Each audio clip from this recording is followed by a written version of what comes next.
लोगों के। अपने कैबिन में पहुंचते ही अभिनव ने देखा कि वो काफी छोटा था और उसमें आधी जगह तो उसके डेस्क ने ही ले रखी थी। अपनी चेयर पर बैठते ही उसका फोन बजने लगा। स्क्रीन पर नाम अलायना का था। ठीक है लतिका, तुम अब जा सकती हो, थैंक यू। लतिका के जाते ही अभिनव ने फोन उठा लिया। हेलो नंदिता। कॉल की दूसरी साइड अलायना हंस पड़ी। तुम्हारे मुंह से अपना पुराना नाम सुनकर मुझे पता नहीं क्यों काफी अच्छा फील होता है। एनीवेज, आज शाम फ्री हो? कुछ डिस्कस करना था। अभिनव को एक पल के लिए अजीब लगा कि आखिर अलायना उससे क्या डिस्कस करना चाहती थी। हाँ मैं फ्री हूं, लेकिन क्या डिस्कस करना है? कुछ बहुत स्पेशल। मैं तुम्हें एड्रेस और टाइम सेंड कर दूंगी, बाय। इससे पहले कि अभिनव कुछ और कह पाता, अलायना ने फोन रख दिया। कुछ ही देर में कई सारी फाइल्स का बंडल लेकर एक एम्प्लॉय अभिनव के कैबिन में आया।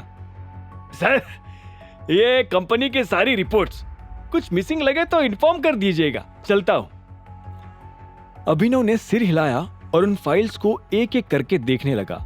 घंटों बीत जाने के बाद उसे एहसास हो गया कि ना सिर्फ कंपनी लॉस में थी, बल्कि नंबर्स में भी काफी घपलेबाजी थी।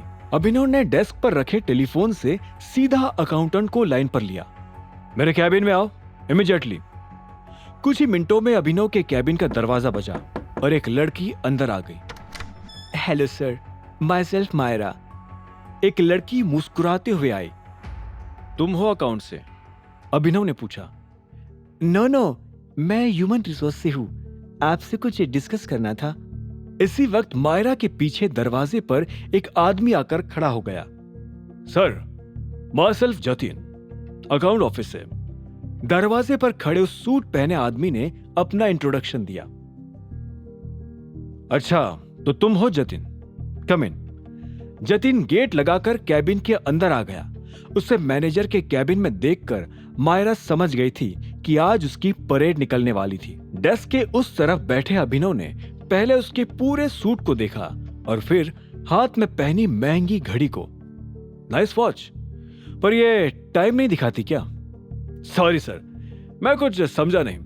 जतिन काफी कंफ्यूज हो चुका था। नहीं, अगर टाइम बताती होती तो तुम्हें पता होता ना कि कंपनी के अकाउंट में अब सिर्फ इतना ही कैश है कि वो 2 हफ्ते और गुजारा कर ले। अभिनव ने एक फाइल जतिन के सामने फेंकते हुए कहा।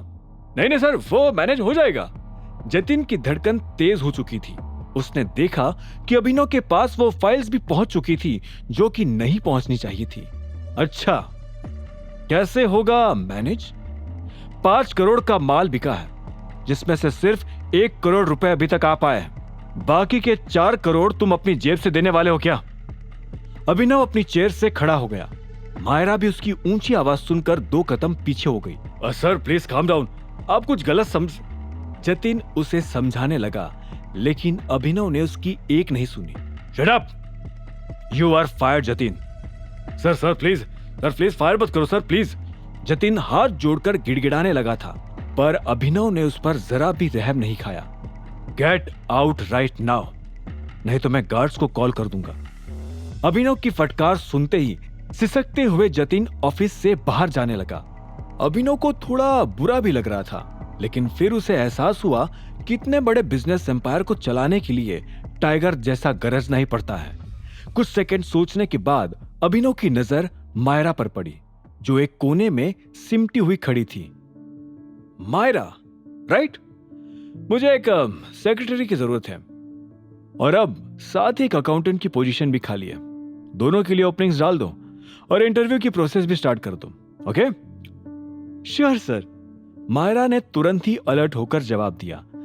वैसे तुम्हें भी कुछ डिस्कस करना था ना? अभिनव ने पूछा। यस सर, वो एक्चुअली सेल्स टीम की कंप्लेंट है। एक बड़ा क्लाइंट मिला है, लेकिन उसे जितनी सप्लाई चाहिए उतने हमारे पास सीसीटीवी कैमरास नहीं है। मायरा ने धीरे से कहा। व्हाट डू यू मीन नहीं है? तो मैन्युफैक्चर करो ना। अभिनव ने नोटिस किया कि मायरा के होठों पर एक और प्रॉब्लम रेडी थी। सर, फंड्स नहीं है ना, हमें तुरंत ही लोन के लिए अप्लाई कर देना चाहिए, क्योंकि अगर ये क्लाइंट भी हाथ से गया तो कंपनी भी जाएगी। मायरा के मन में जो सच दबा था वो उसने हिचकिचाते हुए कह डाला। रिपोर्ट्स को देखने के बाद अभिनव को भी कंपनी की ये बुरी हालत पता हो गई थी, लेकिन लोन का नाम सुनते ही उसे काफी अजीब लगा। लोन के लिए क्यों अप्लाई करना है? मैं हैंडल कर लूंगा। आगे की कहानी जानने के लिए देखें अगला एपिसोड सिर्फ पॉकेट एफएम के यूट्यूब चैनल पर, और द रिटर्न ऑफ टाइगर के सारे एपिसोड्स को सुनने के लिए डिस्क्रिप्शन में दी लिंक से डाउनलोड करें पॉकेट एफएम ऐप।